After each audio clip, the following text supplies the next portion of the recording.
बिहार शिक्षक भर्ती परीक्षा का पेपर लीक हो गया है। बीते दिन 15 मार्च को बिहार में TRE 3 के तहत परीक्षा का आयोजन किया गया था, लेकिन जांच में पता चला कि पेपर एक दिन पहले ही लीक हो गया था। इस बीच युवाओं के हक के लिए हमेशा मुखरता से अपनी बात रखने वाले जनसुराज के सूत्रधार प्रशांत किशोर ने पेपर लीक मामले में कहा कि बिहार में यह रोजमर्रा की घटना बन गई है।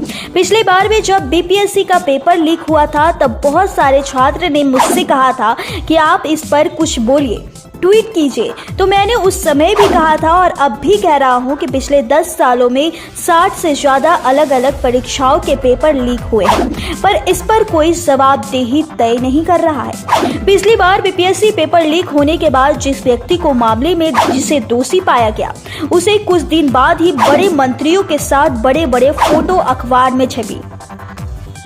जब शिक्षा मंत्री और पूर्व शिक्षा मंत्री सबकी साठ काट और फोटो छपेगी तो प्रश्न पत्र लीक नहीं होगा तो क्या होगा? आखिर बिहार में प्रश्न पत्र लीक होने का कोई न्यूज नहीं है। हाँ, बिना प्रश्न पत्र लीक हुए परीक्षा हो जाए वो ज्यादा जरूरी है। देखिए इस रिपोर्ट में इसके आगे क्या कुछ कह रहे प्रशांत किशोर। पिछली बार जब BPSC का परीक्षा का प्रश्न पत्र लीक हुआ था तो लोगों ने मुझसे कहा कि आप टिप्पणी कीजिए, बच्चों ने भी आकर कहा कि आप ट्वीट कीजिए।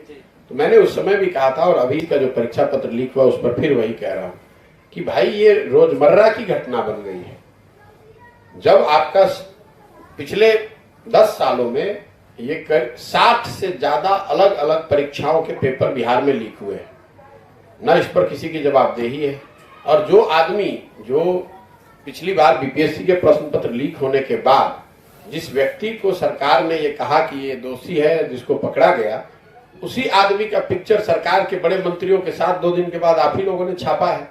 तो आपको पता है कि जब शिक्षा मंत्री या पूर्व शिक्षा मंत्री प्रश्न पत्र लीक करने वाले के साथ बैठकर और उसकी साठगांठ और उसकी फोटो छपेगी तो प्रश्न पत्र लीक नहीं होगा तो क्या होगा? ये बिहार में तो जो प्रश्न पत्र लीक होना कोई न्यूज नहीं है। बिना प्रश्न पत्र लीक हुए कोई एग्जाम हो जाए तो वो न्यूज है।